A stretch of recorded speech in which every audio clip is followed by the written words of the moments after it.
السلام علیکم. وعلیکم السلام ورحمۃ اللہ وبرکاتہ. جی خیریت سے ہیں حضرت؟ الحمدللہ الحمدللہ. بتائیں ارشد بھائی. یہی میرا کچھ سوالات تھیں. جی جیسے میں بریلوی فرقے سے تعلق رکھتا ہوں اپنا. جیسے میرا علم غیب کے مطابق اور وسیلہ کے مطابق تھوڑا سوال ہے.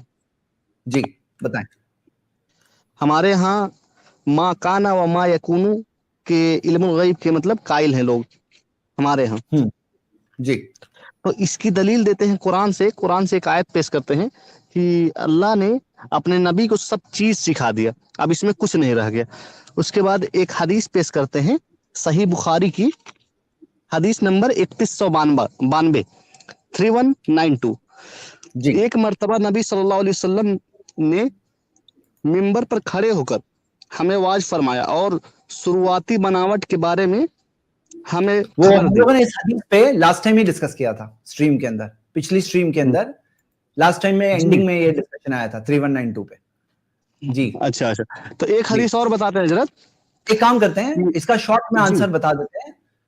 شیخ جی جی کفایت ذرا 2 لائن میں 3 لائن میں اگر آنسر آپ ایک بار دوہرا دیں اس کا دیکھیے 3192 بھائی, کا. سب سے پہلے یہ سمجھ لیجئے, جب ہم یہ کہتے ہیں نا کہ اللہ کے نبی صلی اللہ علیہ وسلم کے پاس یا کسی فرشتے کے پاس یا کسی عالم و بزرگ کے پاس علم غیب نہیں ہے, یہ علم غیب صرف اللہ تعالیٰ کی صفت ہے. تو اس کا مطلب کیا ہوتا ہے؟ اس کا مطلب یہ ہے کہ جو قوت ادراک ہے, یعنی غیبی چیز کو جاننے کی جو قوت ہے, یعنی مان لیجیے ہم یہاں پہ بیٹھے ہوئے ہیں اور دیوار کے اس پار کیا ہو رہا ہے, یہ آدمی بغیر کسی آلے کے ایسے اپنی مطلب انسان اپنی عقل سے اپنی آنکھ سے نہیں دیکھ سکتا ہے.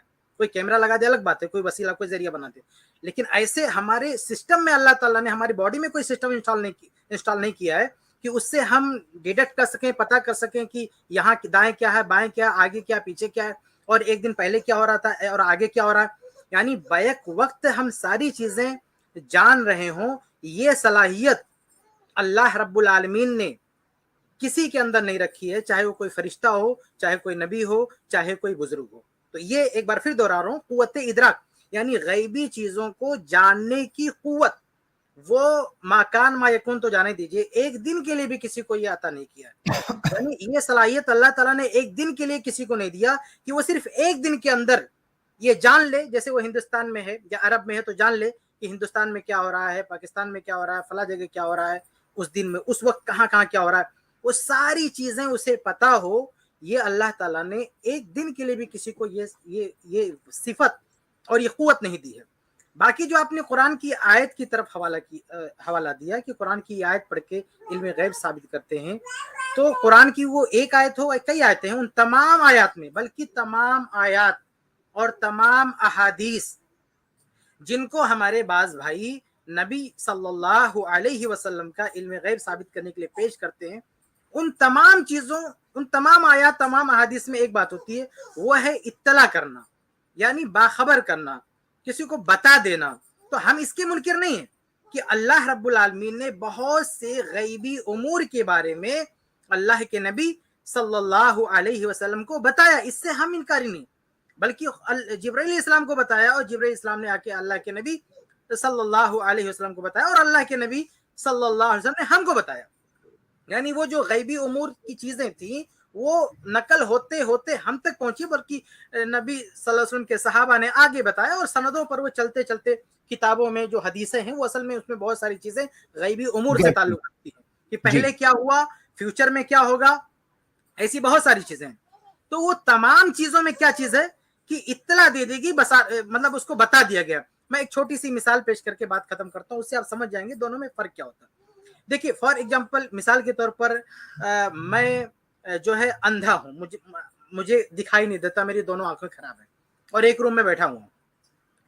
اب کوئی مجھے بتا دے کہ جس روم میں آپ بیٹھے ہیں اس کے اوپر فین لگا ہوا ہے, سامنے اے سی لگی ہوئی ہے, کارپیٹ ایسا ہے, گھر میں فریج رکھی ہوئی ہے, ایسی بہت ساری چیزیں بتا دے, تو گرچہ میرے پاس قوت بصارت نہیں ہے, لیکن مجھے چونکہ آگاہ کیا گیا تو مجھے معلوم ہو گیا کہ اس گھر میں کیا کیا رکھا ہوا ہے. تو دیکھیے مجھے آگاہ کیا گیا ہے کہ یہ چیزیں رکھا ہوا ہے, لیکن مجھے قوت بصارت نہیں دی گئی ہے. یعنی دیکھنے کی جو قوت ہے نا, وہ ہم کو نہیں دی گئی ہے. تو یہ نہیں کہہ سکتا میں یہ دعویٰ نہیں کر سکتا ان چیزوں کو جاننے کے بعد کہ میرے پاس بصارت کا قوت ہے, یعنی میں قوت بصارت کا دعویٰ نہیں کر سکتا. میں یہ دعویٰ کر سکتا کہ یہ چیزیں مجھے معلوم ہیں, مجھے بتائی گئی ہیں, مجھ سے آگاہ کیا گیا ہے, میں ان سے واقف ہوں, لیکن میں یہ دعویٰ نہیں کر سکتی کہ میرے پاس قوت بصارت ہے. جیسے میرے پاس آنکھ ہے نا, تو اس آنکھ کو گھما کے پورے کمرے کو دیکھ سکتا ہوں, سامنے کیا ہے, دائیں کیا ہے. یہ قوت بصارت اللہ نے ہم کو دے دی ہے. یہ بصارت میرے پاس ایک پاور ہے, قوت بصارت ہے. لیکن اگر کسی نے, میں اندھا ہوں, میرے پاس آنکھیں نہیں, کسی نے ہم کو بتا دیا, تو ہم یہ مان سکتے ہیں, میں یہ دعویٰ کروں گا کہ مجھے یہ چیزیں پتا ہے, لیکن میں یہ دعویٰ نہیں کروں گا کہ میرے پاس قوت بصارت ہے. ایسے علم غیب اور اطلاع علی الغیب کا فرق ہے کہ اللہ کے نبی صلی اللہ علیہ وسلم کو یہ قوت ادراک نہیں دیا گیا ہے, نہ کسی نبی کو, نہ کسی, یہ صرف اللہ تعالیٰ کے پاس ہے. باقی آگاہ کیا گیا ہے, اس سے ہم انکار نہیں کرتے. تو جتنی آیتیں ہمارے بھائی لوگ پڑھتے ہیں, جتنی حدیثیں پڑھتے ہیں, ان تمام آیات, ان تمام احادیث میں آپ کو کیا ملے گا کہ نبی صلی اللہ علیہ وسلم کو آگاہ کیا گیا. تو غیبی معاملے پر, غیبی امور پر آگاہ کرنا اور غیب کا علم ہونا, دونوں میں فرق ہے. تو ہم علم غیب صرف اللہ تعالیٰ کے لیے مانتے, اللہ کے علاوہ کسی کے پاس علم غیب نہیں. باقی غیبی امور پر آگاہی, تو غیبی امور پر آگاہی فرشتوں کو بھی ہے, اللہ تعالیٰ کے نبیوں کو بھی ہے, صحابہ کرام کو بھی ہے, حتیٰ کہ مجھے اور آپ کو بھی ہے, مجھے اور آپ کو بھی ہے. تو یہ درجات میں فرق ہو سکتا ہے کہ کسی کو آگاہی زیادہ ہے, کسی کو کم ہے. بتائیے, اب میں اور اب ہم بات کر رہے ہیں, کم سے کم ہم لوگوں کو اتنا تو معلوم ہے نا کہ جنت ہے, جہنم ہے, قبر میں عذاب ہوتا ہے, پہلے آدم علیہ السلام پیدا کیے گئے, ان کے بچے تھے قابیل حابیل. دیکھیے میں کان کا بتا رہا ہوں, مکان یعنی پہلے جو ہو چکا ہے. پہلے کیا ہو چکا, آدم علیہ السلام پیدا ہوئے, ان کے بیٹے تھے قابیل حابیل, قابیل نے حابیل کو قتل کیا.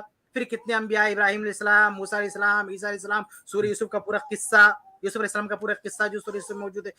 ہم نے مکان کے بارے میں کتنا زیادہ معلومات رکھتے ہیں, اور ما یکون کے بارے میں, فیوچر میں قیامت آئے گی, دجال آئے گا, قیامت کی نشانیاں ہم جانتے ہیں کہ دجال آئے گا, عیسیٰ علیہ السلام نازل ہوں گے, دجال کو قتل کریں گے, اس کے بعد محشر میں سب لوگ اکٹھا ہوں گے, اللہ تعالیٰ کے حساب و کتاب ہوگا, جنتی جنت میں جائیں گے, جہنمی جہنم میں جائیں گے. یہ فیوچر کا علم, یہ فیوچر کے بارے میں ہمارے پاس آگاہی ہے. تو اس کا یہ مطلب نہیں ہے کہ ہم یہ دعویٰ کر لیں کہ ہمارے پاس علم غیب ہے. اب بتائیے, میں مکان کے بارے میں اتنا جانتا ہوں, ما یکون کے بارے میں اتنا جانتا ہوں, میں جانتا ہوں, آپ بھی جانتے ہو, لیکن ہم اور آپ بیٹھ کے اتنا جاننے کے بعد یہ دعویٰ نہیں کر سکتے کہ ہمارے پاس علم غیب ہے. کیوں؟ کیونکہ یہ چیزیں ہمیں بتائی گئی ہیں, ہمارے اندر کوئی قوت ادراک نہیں ہے. ہمیں علماء کے ذریعے پتہ چلی ہے, محدثین کے ذریعے پتہ چلی. محدثین نے اپنے استادوں کو, انہوں نے اپنے استاد سے, انہوں نے اپنے استاد سے, انہوں نے صحابہ سے, انہوں نے اللہ کے نبی صلی اللہ علیہ وسلم سے, اللہ کے نبی صلی اللہ علیہ وسلم نے جبرائیل علیہ السلام سے, جبرائیل علیہ السلام نے اللہ تعالیٰ سے. تو یہ باتیں نقل ہوتے ہوتے آئی ہیں, اس کی بنیاد پر ہم علم غیب کا دعویٰ نہیں کر سکتے. تو شارٹ میں وضاحت کرتا ہوں, مختصر کرتا ہوں کہ علم غیب نہیں کسی کے پاس اللہ کے علاوہ. باقی غیبی امور پر آگاہی ہر ایک کو ہے, ہر مسلمان کو ہے, بلکہ کوئی مسلمان ہو ہی نہیں سکتا اگر وہ غیب پر, غیبی امور پر آگاہ نہیں ہے, اس کو ایمان نہیں ہے. صرف آگاہ اس کو کیا گیا, اس کو ایمان لانا, ماننا ہے. جنت ہے اسے ماننا ہے, جہنم ہے اسے ماننا ہے. انبیاء, نبی صلی اللہ علیہ وسلم سے پہلے جو انبیاء, سب مکان کی بات ہے, ان سارے نبیوں پر ایمان لانا ضروری ہے. ان سارے نبیوں پر جو کتاب نازل کی گئی وہ اس پر ایمان لانا ضروری ہے. ان فیوچر دجال آئے گا, اس پر ایمان لانا ضروری ہے. عیسیٰ علیہ السلام نازل ہوں گے, ان پر ایمان لانا ضروری ہے. تو نہ صرف یہ کہ ہر مسلمان غیبی امور پر آگاہ ہے, بلکہ اس پر ایمان رکھتا ہے. اگر وہ ایمان نہ رکھے تو دائرہ اسلام سے خارج ہو جائے گا. لیکن اس سب کے باوجود ہم یہ نہیں کہہ سکتے کہ اس کے پاس علم غیب ہے. تو یہ فرق ہے کہ علم غیب کسی کے پاس نہیں اللہ کے علاوہ. باقی غیبی امور پر آگاہی ہے, فرشتوں کو بھی ہے, انبیاء کو ہے, صحابہ کرام کو, ہم کو, آپ کو, سارے مسلمان کو ہے. بس اس میں مقدار میں فرق ہو سکتا ہے, کم زیادہ, باقی سب کے پاس ہے. جی, آج آپ نے جو مثال دی ہے نا شیخ, سے بہت معاملہ کئی لوگوں کے لیے واضح ہو جائے گا, مجھے امید ہے انشاءاللہ. جو حدیث جو بھائی کہہ رہے تھے, یہ حدیث میں اسکرین پہ لا رہا ہوں, اس کو بھی شیخ مختصر میں آپ ایکسپلین کر دیں جو حدیث یہ بتا رہے تھے.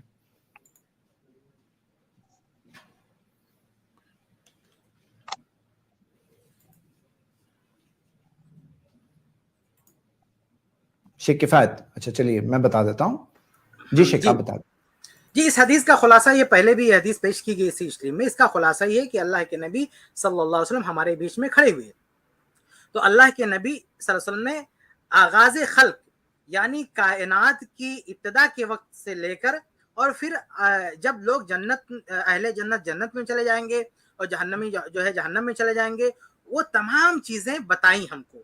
آپ دیکھیں کیا کہہ رہے ہیں صحابہ کرام کہ اللہ کے نبی صلی اللہ علیہ وسلم کھڑے ہوئے اور اس مدت میں، یعنی آپ نے جو خطبہ دیا وہ کتنے بھی دیر کرا ہو، اس مدت میں آپ نے جو بتایا، ماضی کی باتیں بتائی، مستقبل کی باتیں بتائی، ابتدائی خلق کے بارے میں بتایا، یہاں تک کہ فیوچر میں اہل جنت جنت میں چلے جائیں گے، جہنمی جہنم میں چلے جائیں گے، وہ ساری چیزیں بتائی. پھر صحابہ کرام کیا کریں، بہت ہی اہم چیز ہے کہ حفظ ذالک من حفظہ، ہم میں سے بہت سے لوگوں کو یہ باتیں یاد رہ گئی، جن لوگوں نے یاد کیا یاد رہ گئی، جو بھول گیا وہ بھول گیا. تو صحابہ کرام کہہ رہے ہیں کہ یہ چیزیں ہم لوگوں میں سے بہت سے لوگوں کو یاد رہ گی، جنہوں نے یاد کیا یاد رہی. اس سے کیا پتہ، اس میں وہی چیزیں جو میں نے ابھی واضح کیا ہے، وہ کیا ہے کہ اللہ کے نبی صلی اللہ علیہ وسلم نے غیب کی بہت ساری چیزوں کو بتایا، صحابہ کرام کو آگاہ کیا، اور اللہ کے نبی صلی اللہ علیہ وسلم کو بھی یہ چیزیں اللہ کی طرف سے جو ہے آگاہ کی گئی. تو یہ علم غیب نہیں ہے، یہ امور غیب پر آگاہی ہے. اگر آپ اسے علم غیب مانتے ہیں تو اس کا مطلب کیا نکلا کہ پھر صحابہ کرام کے پاس بھی علم غیب ہو گیا. یعنی اللہ کے نبی صلی اللہ علیہ وسلم نے جو کچھ بتایا، بھائی اسی مجلس میں کھڑے ہو کے سب بتا دیا نا، ماضی کے بارے میں بتا دیا، مستقبل کے بارے میں بتا دیا.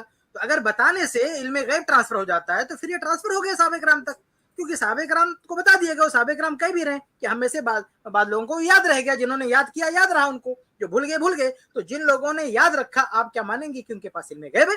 جبکہ یہ تو امت میں سے کسی کا عقیدہ نہیں ہے کہ صحابہ کرام کے پاس علم غیب ہے. تو صحابہ کرام کو اللہ کے نبی صلی اللہ علیہ وسلم نے وہ ساری باتیں بتا دی، اس کے باوجود ہم یہ نہیں مانتے کہ صحابہ کرام کے پاس علم غیب ہے. تو وہ باتیں جو اللہ کے نبی صلی اللہ علیہ وسلم نے بتائیں، وہ باتیں اللہ کے نبی صلی اللہ علیہ وسلم کو بھی جبرائیل علیہ السلام کے ذریعے بتائی گئی. اللہ تعالیٰ نے اللہ کے نبی صلی اللہ علیہ وسلم کو بتایا ہے. تو آگاہ کیا، امور غیب پہ آگاہ کیا ہے، اس سے ہم انکاری نہیں ہے. بلکہ میں کہتا ہوں نا، ہر دلیل کا بھی جواب ہے، ایک ہی جواب ہے. چاہے قرآن کی آیت پڑھی ہے، چاہے کوئی حدیث لائی ہے جس سے لوگ علم غیب ثابت کرتے ہیں، اس میں ایک چیز آپ کو ملے گی کہ غیبی امور پر آگاہ کیا گیا ہے، علم غیب نہیں. اور آگاہ بھی ہر چیز پر نہیں کیا گیا ہے. آپ بتائیے، حدیث جبریل ہے نا وہ صحیح مسلم کی، کہ اللہ کے نبی صلی اللہ علیہ وسلم کے پاس جبریل السلام انسانی شکل میں آئے اور بہت سارے سوالات کرتے ہیں. اللہ کے نبی صلی اللہ علیہ وسلم جوابات دیتے ہیں. اس میں ایک سوال پوچھتے ہیں، متی الساعہ، قیامت کب آئے گی؟ اللہ کے نبی صلی اللہ علیہ وسلم فرماتے ہیں کہ مل مسئول عنہا بعلم من السائل، کہ یہ جو سوال کیا جس سے کیا جا رہا ہے وہ سائل سے زیادہ، یعنی سوال کرنے والے سے زیادہ نہیں جانتا. مطلب اللہ کے نبی صلی اللہ علیہ وسلم یہ کہنا چاہتے ہیں کہ بھائی اس سوال کا جواب نہ مجھے پتا ہے نہ تمہیں پتا ہے. نبی کہہ رہے ہیں کہ سائل سے زیادہ میں نہیں جانتا، یعنی یہ تو تمہیں بھی نہیں پتا ہے، نہ مجھے پتا ہے نہ تمہیں پتا ہے. تو قیامت کب آئے گی، یہ علم اور اس بات کی اطلاع اللہ کے نبی صلی اللہ علیہ وسلم نے کسی کو نہیں. تو خلاصہ یہ کہ اس جو حدیث یہاں پیش کی گئی ہے، اس حدیث میں غیبی امور پر آگاہ کرنے کی بات ہے، علم غیب دینے کی بات نہیں ہے. اگر علم غیب کی دینے کی بات آپ مانیں گے تو صحابہ اللہ کے نبی صلی اللہ علیہ وسلم نے وہ سارا علم ٹرانسفر کر دیا نا، صحابہ کرام کو دے دیا نا، تو کیا صحابہ کرام بھی علم الغیب ہو گئے؟ نہیں. تو اس لیے اس حدیث میں علم غیب کی بات نہیں، امور غیب پر غیبی چیزوں پر آگاہی کرنے کی بات ہے، اور اس سے ہم انکار نہیں کرتے. جی چلیے، جزاک اللہ خیر. ایک تھا وسیلہ کے ٹاپک پہ، جو ترمذی کی حدیث ہے 3578 پہ، عثمان بن حنیف والی، وہ تو معلوم ہی ہوگی آپ کی. جی جی جی شیخ کفایت، آپ کی آواز چلی گئی. ہاں، کیا نمبر بتایا آپ نے؟ پھر سے بولیے. حدیث نمبر بتایا، ہم حدیث نکالتے ہیں. جی اصل میں ہم لوگ موضوع سے زیادہ نکل جا رہے ہیں. ہم لوگ ارشد بھائی، کیونکہ ہمارا قرآن کا موضوع ہے نا، ہم لوگ آتے ہیں واپس. شیخ ارشد بھائی کو تھوڑا سا ایک موقع دے کر، یہ ارشد بھائی آپ کا یہ سوال لے رہے ہیں. ترمذی کی حدیث میں وضاحت کر دیتا ہوں، نمبر بہت زیادہ جی بار بار یہ لوگ تبرانی میں، بھائی اس کو تبرانی میں بھی کیا بتایا گیا کہ پوری حدیث کو، یہ وسیلہ کے ٹاپک پہ ہے، پورا ثابت ہے اس میں کہ نبی صلی اللہ علیہ وسلم نے سکھایا ایک دعا ایک صحابی رسول کو، تو انہوں نے ایک بار ترمذی کی کیا حدیث نمبر بتایا آپ نے؟ 3578. 3578 تو نہیں ہے، 3578 شاید ہے جو آپ کہنا چاہتے ہیں. جی مل گئی. ہاں مل گئی. میں دیکھیے اس کو اسکرین پہ لائے زید بھائی، اس میں بہت ایک اہم الفاظ جو ان کو دکھانا ہے. یہ لیجیے جی، اور نیچے. ہاں بس. اب دیکھیے ذرا، میں اس حدیث کو تھوڑا سی وضاحت کر رہا ہوں، ذرا دیکھیے. آواز آ رہی نا میری؟ آ رہی.